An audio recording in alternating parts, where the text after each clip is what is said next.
Hello everyone, it's AJ with you back for another film review. So today I'm going to be talking about the film Space Jam: A New Legacy, which I've just recently seen. So I thought I'd give my thoughts on it, give it a quick review. Okay, so a little bit of background.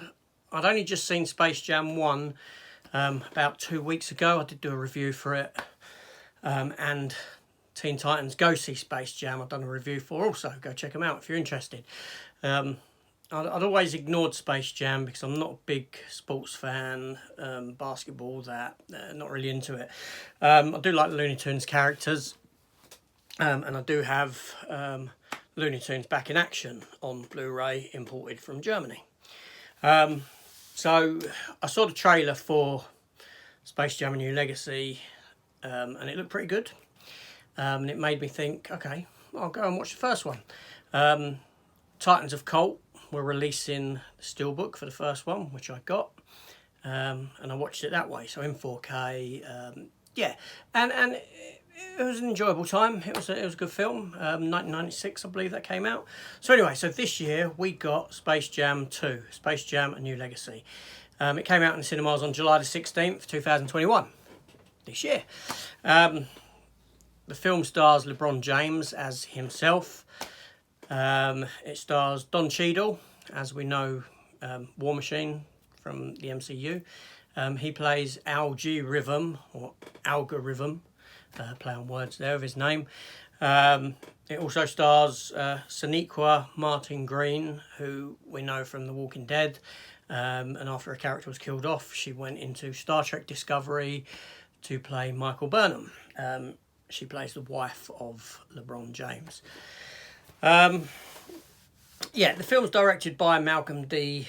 Lee. He has got some directing credits to his name. Undercover Brother from years ago. And he did direct Scary Movie 5. Yeah, probably the worst Scary Movie film. So there's not much to say there. He has directed a lot. He's an African-American director. Yeah, so there you go. So as for the plot for this one, it's very similar to the first, obviously. Warner Brothers have created a new AI computer system called Warner 3000, and it's run by Algorithm and an algorithm. Well, that's not how algorithms work, but let's not get into that. So anyway, LeBron James, obviously famous basketball player. I don't know nothing about him. His youngest son, instead of wanting to play basketball, he wants to build and develop computer games, and he's built his own computer game and his dad doesn't know nothing about it, but his dad obviously wants him to follow in his footsteps. Basketball. You know, so it's one of them sort of. It starts off as one of them sort of stories where you have that sort of a divide between the father and son, because the father doesn't respect what the son wants to do as such and wants him to follow in his footsteps. But the son really doesn't want to do that. He wants to make his own path. But, you know, so it's that sort of a thing. So we have Algorithm wants to use LeBron James for like marketing and put him into all the Warner Brothers stuff. LeBron isn't interested in that. Subsequently, he ends up getting sucked into the computer system, kind of Tronish, I suppose. And it is, again, like the first one, forced to play basketball, get a team together. If he wins, he can come out, blah, blah, blah. His son's in there with him. But Algorithm manipulates his son, kind of Hook style, Captain Hook and Robin Williams, his son, that sort of a thing going on as just something that pops to mind. And so he gets sent to the Looney Tunes world. There's vast worlds within this computer program. There's a Looney Tunes one, all the Warner Brother worlds. He goes there, but it's populated by no one but Bugs Bunny. So he picks up Bugs Bunny. Marvin the Martian comes down. nice to see Marvin the Martian in it. He's great. They steal his ship and they head off to all these other Warner Brother worlds to pick up characters that they need for the game. So, you know, they go to places like Mad Max World, Harry Potter, Game of Thrones, the DC world, you know, all this sort of stuff. Yeah. So Matrix, another one. They go there to get their team together, blah blah blah blah blah, and all this, and they have to play basketball too. But Algorithm also brings in loads of other people from outside world to spectators, and they're at, you know, they're at fear of being kept in there as well if LeBron's team loses and all this malarkey. Anyway, so that's pretty much the plot of the film, you know. So yeah, let's move on to the acting. Okay, so LeBron James is a basketball player. He's not an actor. At first, I didn't know whether I was meant to like his character or not, because he comes across as a bit of a bell end, to be honest, a bit of a, you know, not a very likable person in it. But it kind of flits between one. I don't know what he's like in real life, you know. I don't know if that's a bit of his real personality coming through or what. I don't know. So from an acting standpoint, from the acting is pretty abysmal, to be honest with you. Don Cheadle, he's pretty good, isn't he? I didn't mind him in it, but you know, some of the lines that he's got to deliver are quite, you know, not very good. Acting from other people, there's not really, you know, it's just Looney Tunes characters. They don't act, do they? They're just, but as voicing goes, Bugs Bunny sounded off. I think they've got a new voice artist who voices Bugs Bunny, and it just doesn't sound the same to me as what Bugs Bunny used to sound like. It sounds offish. Yeah, so, you know, it's not it's not a very well acted film. I mean, don't get me wrong. You know, it is what it delivers on what it's meant to deliver on. As for the good, let's have a look at the good within the film. Okay, the film looks fabulous, don't get me wrong, right? The animation, the computer generated effects, everything, that's top notch, and you don't really expect anything less from today. That's good, that's good. The film does heavily promote Warner Brothers. It's like an advert. It's like a long advert for Warner Brothers products, essentially, you know, or their IPs. You know, you go to the Mad Max world, and you've got Wile E. Coyote and Roadrunner living in the Mad Max world, and you've got scenes from Mad Max, Fury Road, and these characters like Wile E. Coyote is in place of other characters that would have been in the film, so to speak. It's very quick though. It's very, very quick.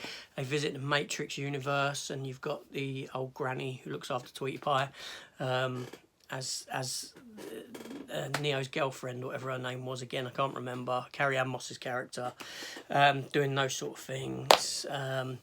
They go to the DC animated Justice League universe where it's animated. Again, that's nice, very short.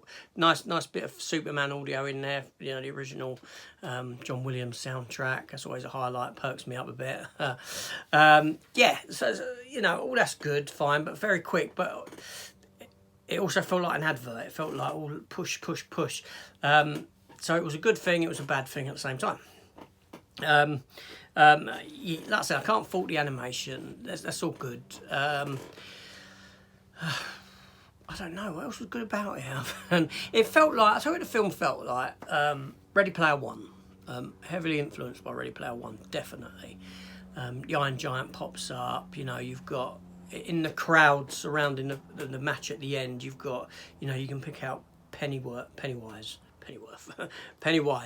You can pick out Batman and Robin's take on Mr. Freeze. You've got Batman Returns' Catwoman and Penguin in there. You've got Jim Carrey's The Mask in there. Obviously, it's not these actors that brought these characters to life in the first place. But it looks like they're people dressed up. They're like bad cosplayers or something along those sort of lines. But you can pick them all out. It detracts the fact that it's not, you know, they're based on the versions that you've seen in films elsewhere, so it detracts from it that it's not, obviously, I mean, you're not going to get Arnold Schwarzenegger, obviously, but it detracts that you're looking at someone else as that persona of that character, essentially. So, you know, it's good, and the good and the bad in this film, like, intertwine. It really does intertwine, in that it's great to see all these characters in the audience, but it's a bad thing because they don't look right. Yeah, you know, it's I don't know. It's great to see all these references to other Warner Brothers products, but it's done so quick, and it's bad because it just feels like a push. But also thinking about it, I mean, you're looking at things like The Matrix, which is like the late 90s. You know, what kid's gonna look at that and reference, bullet time, and when they do the bullet time effects in it and this sort of stuff, you know, no kid's gonna go, oh yeah, you know, I remember that. You know what I mean? Because these are films from our past, not the youth of today. They'll be like, well, head scratching, what's going on? So yeah, you know, it looks pretty. I'm pretty sure, you know, when the 4K disc comes out, and I do have it pre-ordered already, it will look marvellous. It will look fantastic. The film isn't as good as the first one. It's not as good. It feels like they didn't have LeBron James for too long, because the whole middle section of the film, when LeBron arrives into Looney Tunes Town, he actually turns into an animated cartoon character himself, Looney Tunes version of himself. So, you know, from a recording point of view, you could have him for maybe one day in a recording booth and get all his lines out. Then this book ended with him as... He has got a big part in it, but it sort of felt like, you know, that Don Cheadle had more physical screen time as himself than what LeBron James did. Yeah, so, yeah, you know, the film's worth watching. Don't get me wrong, it's worth watching. It's not a great film. It's nowhere near as good as Space Jam 1. But there's fun to be had with it, certainly. My missus didn't like it. She said, I've had enough of this, and then like walked out of the room. Yeah, I can't blame her, really. Each to their own. So, would I recommend the film? If you like the first one, and if you like the Looney Tunes characters, then yeah. If you've never seen the first one, and you may be a bit, you know, it's sort of very middle of the road film. Do you know what I mean? I would watch it again. Don't get me wrong, I'd watch it again, and I might enjoy it more on second viewing. I don't know, but yeah. So those were my pennies for my thoughts. Those are my thoughts for Space Jam: A New Legacy. The film runs at 1 hour and 55 minutes. Yeah, I don't know. But anyway, so that was my review and my thoughts on Space Jam. Have you seen it? Do you intend to go and see it? If not, why not? Did you like it? If you did see it, let me know in the comments down below, and I will get back to you. Please consider subscribing, hitting that notification bell, wherever they may be around. I don't know. Give me a thumbs up or a thumbs down. I don't care. Negative comments, positive comments. We can work through them all. Anyway, so this is AJ signing off. Until next time, see you soon. Take care. Goodbye.